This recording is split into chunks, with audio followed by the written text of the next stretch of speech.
হাফিজি pass করে ওখানে কিতাব লাইনে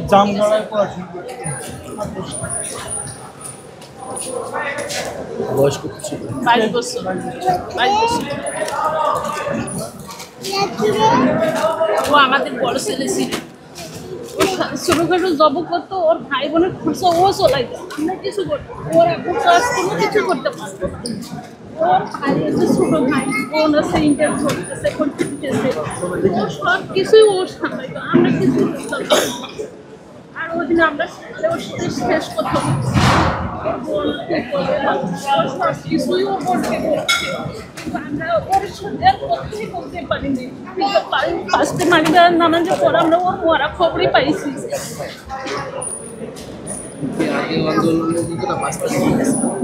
আগে আন্দোলন গেছিল, আমাদেরকে বলেনি যে মা আমি আন্দোলনে যাইতেছি, আমরা এখন ছবিগুলো পায়ে দেখতেছি যে ও আন্দোলনে গেছে। মানে 5 তারিখ গিয়েছিল, 4 তারিখ গিয়েছিল, 3 তারিখ গিয়েছিল, মানে দিনে গিয়েছিল। পরের ছবিগুলো আমরা মোবাইলে পাইছি একমাত্র। আর আসলে এখানে মামলা আছে, আসামিরা হুমকি দামকি দেয়। মানে আমাদের তো মামলা আমি 10 তারিখ না 11 থেকে মামলা করছি। পুলিশ ডাকেন গিয়ে, হ্যাঁ 10 আগস্টে পুলিশ ডাকেন গিয়ে মামলাটা করেছে। কার নামে করেছে আমি জানি না। প্রথমে আসামি ছিল 40 জন, পরে আসামি ছিল 90 জন। ভিডিও ফুটেজ পাইছে? হ্যাঁ ভিডিও না না এখন দেখা যায়, কিন্তু রাস্তায় পড়িয়ে আছে, আমরা এইভাবে পাইছি।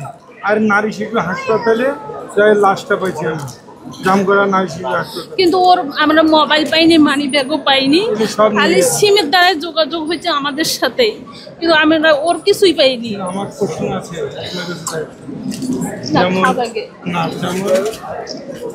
আপনাদের আমাদের জন্য আপনারা কি করার চিন্তা ভাবনা আছে? এনসিপি ছাড়া তো আমাদেরকে কেউ দেখেও না।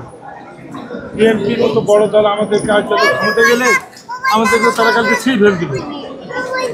আমাদের যে ছেলেগুলোতে নিহত হলো, আহত হলো, এই পরিবারগুলা পরবর্তী আপনারা যদি ক্ষমতাতে না আসেন তাহলে আমাদেরকে কি হবে?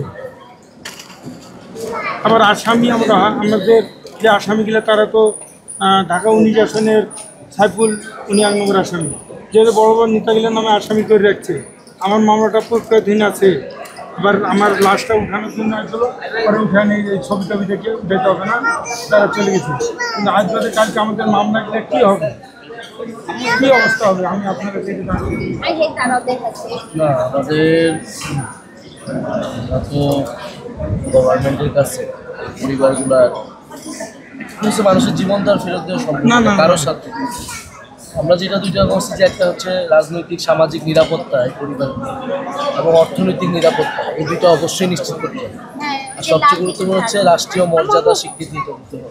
এইটাই সেই জায়গা থেকে সরকার উদ্যোগগুলো নিচ্ছে, অর্থনৈতিক কিছু উদ্যোগ নিচ্ছে এবং আমরা একটা ঘোষণা করছি সংবিধানেও এই তারা যে শহীদ হয়েছে স্বাধীনতার জন্য এবং একটা আইন করা হবে, যে আইনে এই যারা আন্দোলন করছে এবং শহীদ পরিবারদের তাদের একটা নিরাপত্তা থাকবে, যে তাদের পরবর্তীতে এবং নির্বাচনের আগে যেই জিতে আসুক না কেন আমরা সব দলের স্বাক্ষর নিব যে জুলাই সনদের কথা হচ্ছে, যে যেই জিতে আসুক তাকে অবশ্যই বিচার চালায় যেতে হবে, বিচার নিশ্চিত করতে হবে এবং এই পরিবারগুলো নিরাপত্তা নিশ্চিত। কালকে আপনার একটা কথা আমার গ্রামে বলছেন আপনি যে আমরা যদি শহীদ পরিবারগুলো বিচার না হয় বা যদি সংস্কার না হয় তো আমরা নির্বাচনে যাব না। আপনি বলছেন, আমি শুনছি ফেসবুকের মাধ্যমে।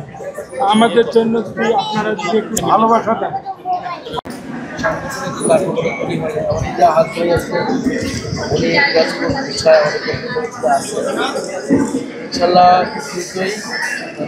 এনসিপি সবসময় আপনাদের সাথে না থাকবে কেন?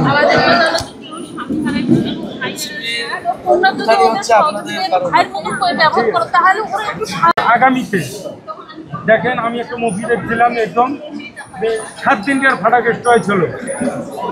আপনি পারবেন, একমাত্র নায়ক হিসেবে আপনি পারবেন এই বাংলাদেশটা আবার ভালোভাবে আপনি আবার গড়ে তুলতে পারবেন।